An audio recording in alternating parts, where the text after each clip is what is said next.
So as we're waiting for our parts to cool down after baking, and that thing is still hot, and it's been several minutes. So he's got a lot of use right here on these Yota 2 axles that everybody always complains about. And you don't have XVDs in these. These are just dog bone half shafts in here. There's no XVDs. And this thing is still, guys, it is still smooth. I mean, it is still a smooth differential.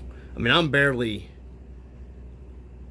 It's smooth. There's no notchiness or anything. Catches. There's nothing at all wrong with them. No. I just wanted to upgrade. And the play, I mean, there's a lot of miles on these. There's not even a lot of play in these guys. And his end shaft play and like the pinion gear and stuff. I mean, there really is miles on these.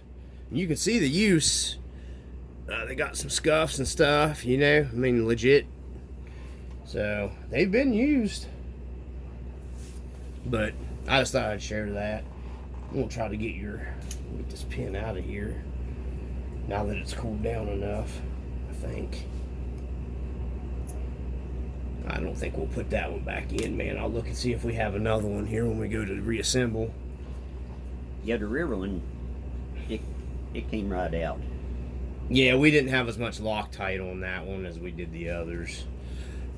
Just whenever you're putting these together, if you go a little heavy on your Loctite, but the tool that I used over here, you guys, I have in another video. It's just like, I call it an electric torch. I mean, I guess it's a heat gun, but it'll crank clear to where, I mean, it'll literally just peel your skin right off. It'll boil. It's the same thing as firing up a propane torch and hitting it with it, if you know what I mean. It's just, it's electric, you know, and it has an end on it you can clip on, and it directs the heat, funnels it directly onto it. Just really nice for that soldering station for being 20 bucks. I mean, I think's what she gave for that on Black Friday. I think regular price they're like 30 something for that one, so I'm glad that was here. That would have never came out, I don't think. No. No, I don't think that would have came out without it. I didn't have that kind of operation down at my place, and I had this issue with another axle one time. I ended up having to drill that pin out. And that is no fun. No fun at all. No. That takes forever too, man. So he's pulling the front cover off just to go ahead and just to inspect it again to make sure you know, the grease situation inside. I thought, yeah, she's packed. Yeah, it's packed with grease, and I mean, honestly, I wouldn't disassemble it and take it back out. No, not really. I mean, it's good and greased, so nice and smooth.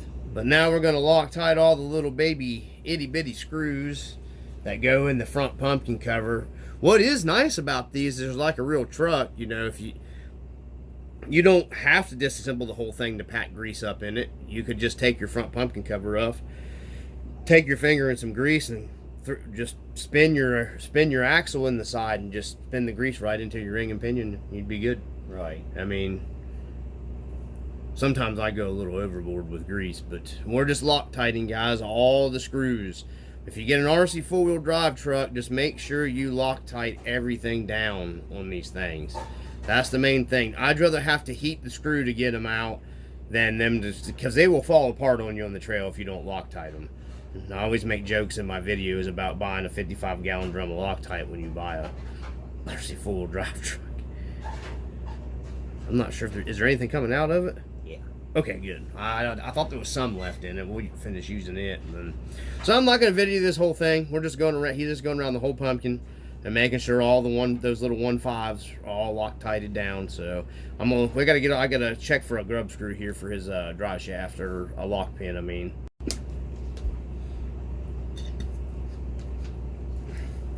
But I don't really like them as good as I do the truck. It just seems like they're a little more top heavy. Oh, they are. That's why I took the topper off my rust bucket. But if I redo that K10 of mine, I'm gonna probably try to make me a topper for it. I just like toppers. I mean, real pickups, we always had toppers on. Now that one goes there. So basically, we're just down to putting the steering link onto the K44 now.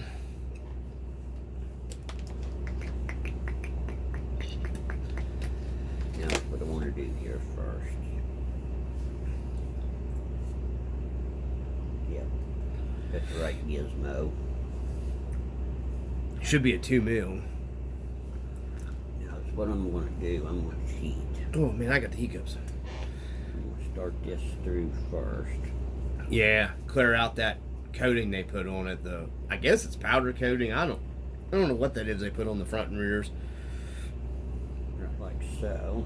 Yeah, that'll make it a little easier. Then go through this side. And off camera here a little bit ago, I took that link and laid it right up against the one on my K44 on my K10 pickup, and it matched about perfect, so I can't see it being a problem. I mean, they do run close to your leaf springs because it runs under them instead of through them. And there's no way you're going to be able to run it through them. It'll hit your leaf springs for sure with how that K44 is set up. If this don't work, we might be able to come up with something else digging through my links. I don't know. Yeah.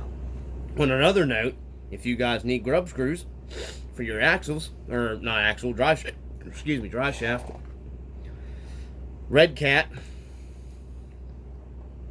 pins go right inside Rc4wd drive shafts.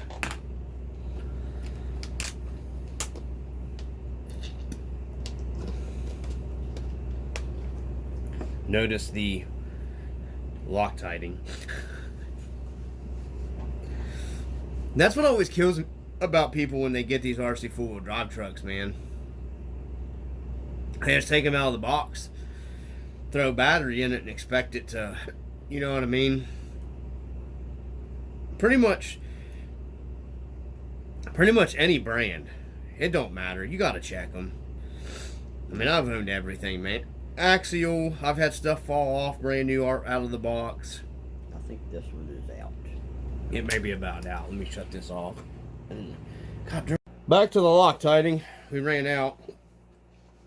Like I said, you best just to buy a 55-gallon drum of that stuff. Just dunk it in it.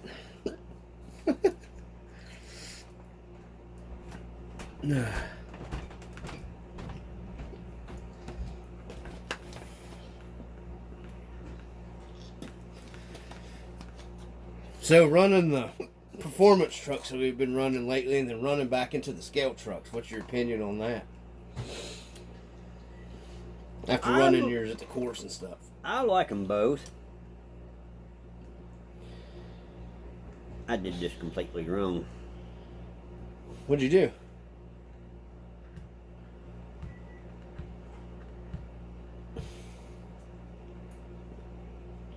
That link, steering link has to go on top. Yeah, you have to put the steering link on there, yeah.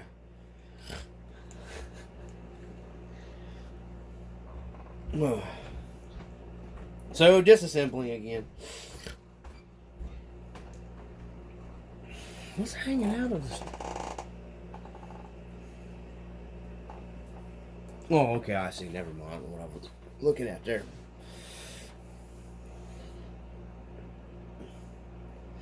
At least you know you have plenty of Loctite on it. That's for sure.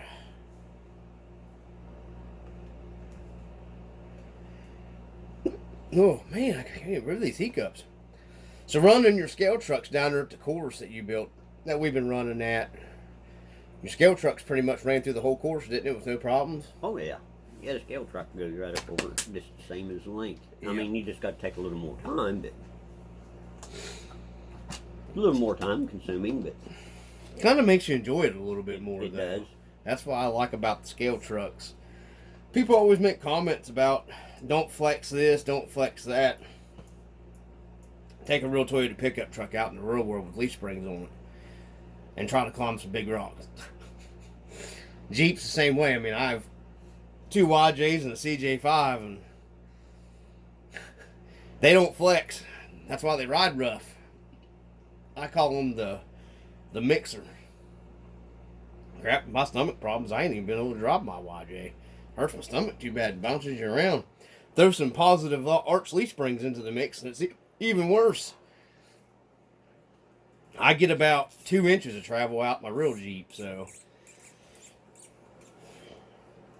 It's the Loctite that's built up in that. You need these? Yeah. I figured.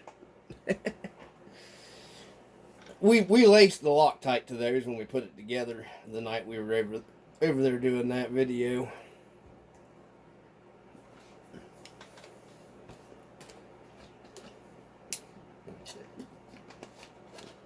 Yeah, there was no shortage of Loctite that went into it.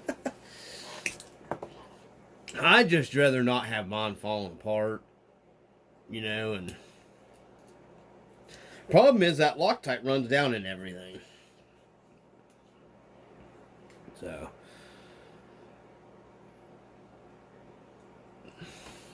he's having to hold the ball end to get the screw in and out. You can see the screws not wanting to thread out. I'm going to stop the camera here and we're going to work on trying to get that out. The reassembly here.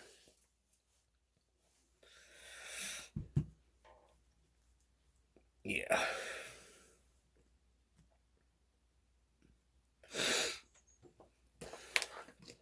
Got to get the right angle of the dangle, is what it is. Because if your dangle angle is wrong, it ain't never going to work. It'll be all cattywampus. That's in redneck terms. You got the dangles and the cattywampuses and...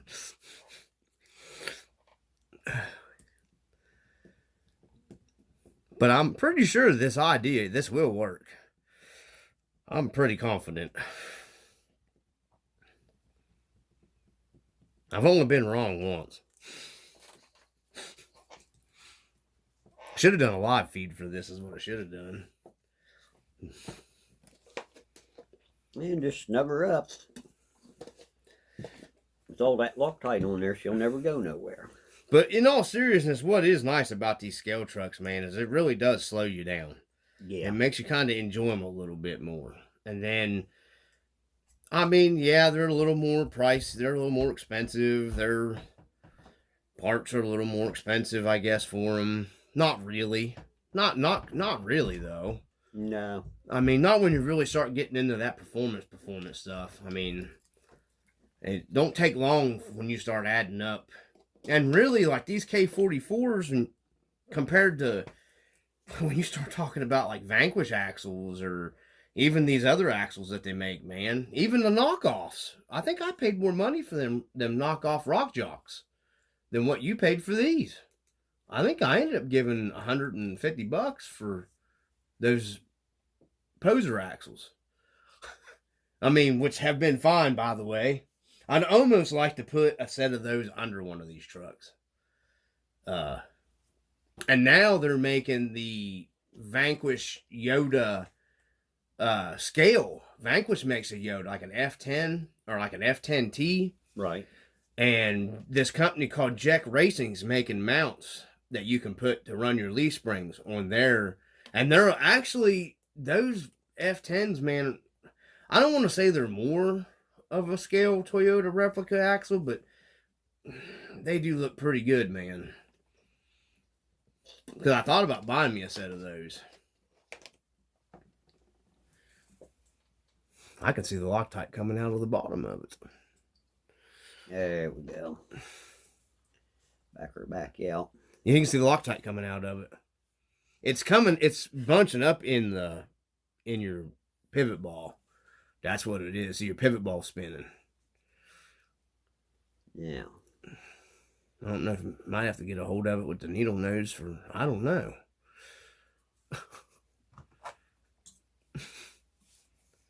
This is the, and I will tell you guys, the purple Loctite's not as strong, but the purple comes out.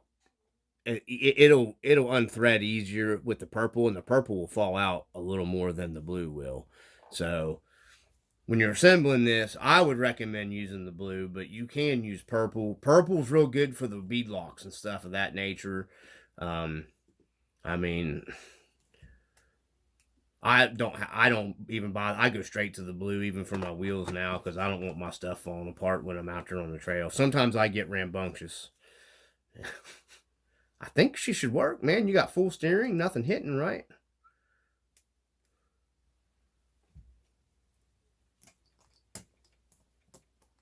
There we go. Yeah. You got full lock to lock, and yeah. Everything working. Now we'll get ready to start putting it back up in the TF2 here, and everyone will know that you can just modify your steering link a little bit with some spacers, and you don't even tell we spaced it. I mean, you can't even tell. At least I can't tell. I am just wondering. Okay, my leaf. All right, guys. So if you're swapping over to the K44s, the pivot balls are also. Notice we're taking it back apart again. The pivot balls are different in the K44 links. So you're going to need you're going to need 2 spacers here. These fit perfect. These are the, believe it or not, they're the 3mm by M3. This is what these are, M3 screws that go through here. So this is the kit I had in the video. There's a link on it that this come off of Amazon. It's literally $4. So we're using these as just a little spacer to go above his pivot balls on each side, because you got to keep your link down below your leaf springs on the K44, and this shouldn't be a problem now. He should be good. But if not, your link's going to be popping up left or up and down. It's going to cause binding in the steering.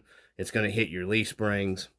So there is some differences in those links, guys, when it comes to that length, and then the pivot balls are different. Actually, to be truthful, I'm looking at it. If you have Traxxas pivot balls, I bet you, let me see a Traxxas shock. I bet you that looks like them right there. Yep. That pivot ball would work right there. Oh, that would be money. But then that would put you in the middle. You need to be down low. Yeah. So this would work if you have the Traxxas shock ends. I do believe this would work. But that's what's nice about having this stuff here, guys. This stuff works really nice when you have to do shims. And something like this doesn't require those expensive, more expensive aluminum spacer kits and stuff. I mean, it's just, the plastic's going to move easier than the aluminum's going to move. So, and you see what he's doing. He's just moving that screw down. And you'll see how, I don't know if I can zoom in here while we're doing live. Yeah, the little spacer will go on your top side. That way it holds your link down to the bottom side. So you're away from your leaf springs. So it'll clear where your leaf spring sets. Because if not, you'll get up into the leaf spring. So there you can see the driver's side. Yeah, see, there's the spacer right here. The leaf springs will set across. Yeah, they're not going to hit. The spacer prevents your linkage from working its way back up the screw. Exactly, which eventually it would have caused some binding and stuff like that too. So we'll zoom us back out there.